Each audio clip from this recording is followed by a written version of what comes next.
Shalom almal en welkom by Mekorot. My naam is Rabbi Shapira en ons kom elke week bymekaar om een beginsel oor die verlossing van Israel en die koms van die Messias te leer. Daar's geen beter plek om na te gaan nie as die Torah gedeelte.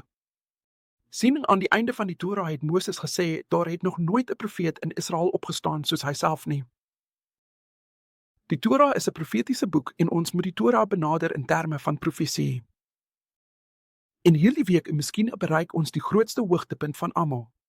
Die gee van die Torah, die berg Sinai ervaring. Maar te midde van dit alles het ons 'n baie vreemde dilemma om te oorweeg. Die Torah gedeelte word Jethro genoem.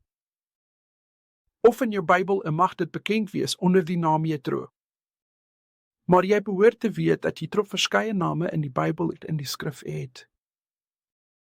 En die vraag wat ons onsself miskien moet afvra is, waarom tydens die toppunt van die ontvangs van die Torah op die berg Sinai ook bekend onder die naam berg Horeb.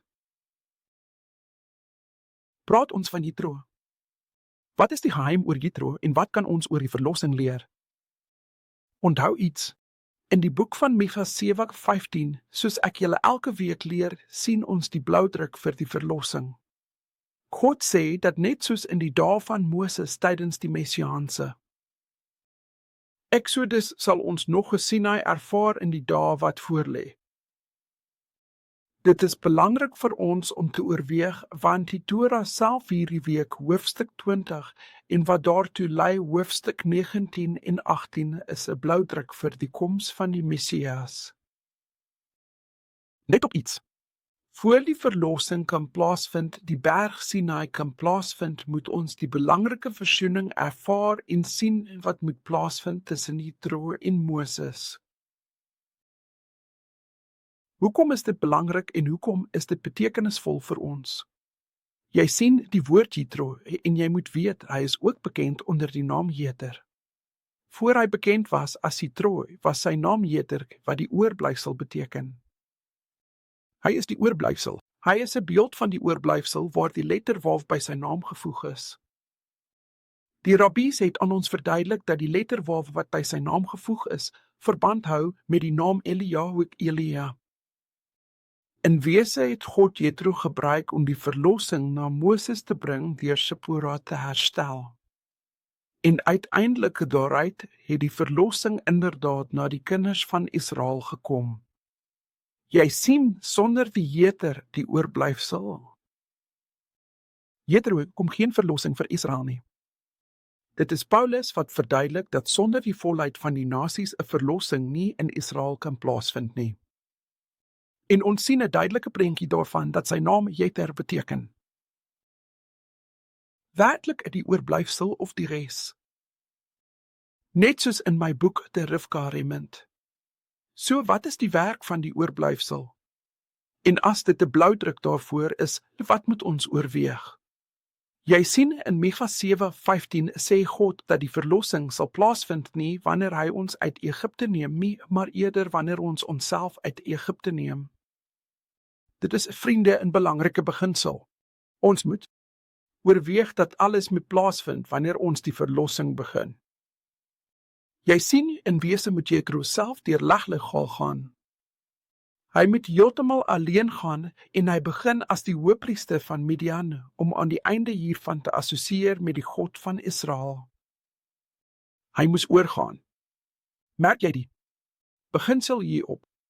Abraham moes oorgaan. Rebekka moes oorgaan. Israel moes oor die wildernis trek. Die Leg-al-Ga-reis is 'n werklike reis en dit is wat verlossing initieer. Eerder as op God te wag om verlossing te bring, is dit ons taak en ons verantwoordelikheid om die proses van verlossing te begin. En dit is presies hoe die storie verloop. Hy het Sipora na Moses gebring. In rabbynse literatuur is Tsipora of die Tsipor een van die name van die Mashiach.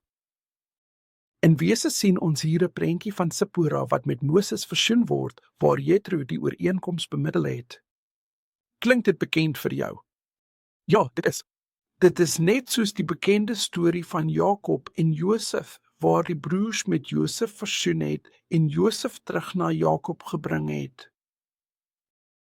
Het jy dit opgemerk? Die nasies die Jeter. Die oorblyfsel het 'n taak, het 'n verantwoordelikheid en hulle het 'n roeping. En wat is hulle roeping? Om versoening tussen Israel en die Messias te bring. Vandag is dit ons roeping en dit is ons rol. Hoe begin verlossing? Verlossing begin met versoening. Ons taak is nie om die Joodse mense te bekeer nie, maar eerder om die Joodse mense terug na die Messias te versoen. En vriende, het dit vereis dat elkeen van ons moet oorstap.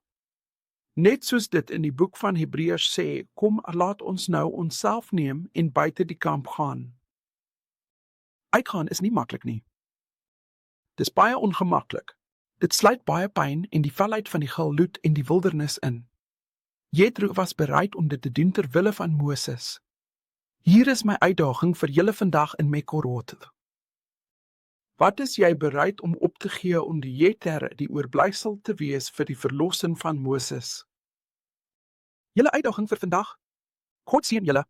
Dit is hierdie week se Mekorot. Lees die Rivka Rement. Shalom almal.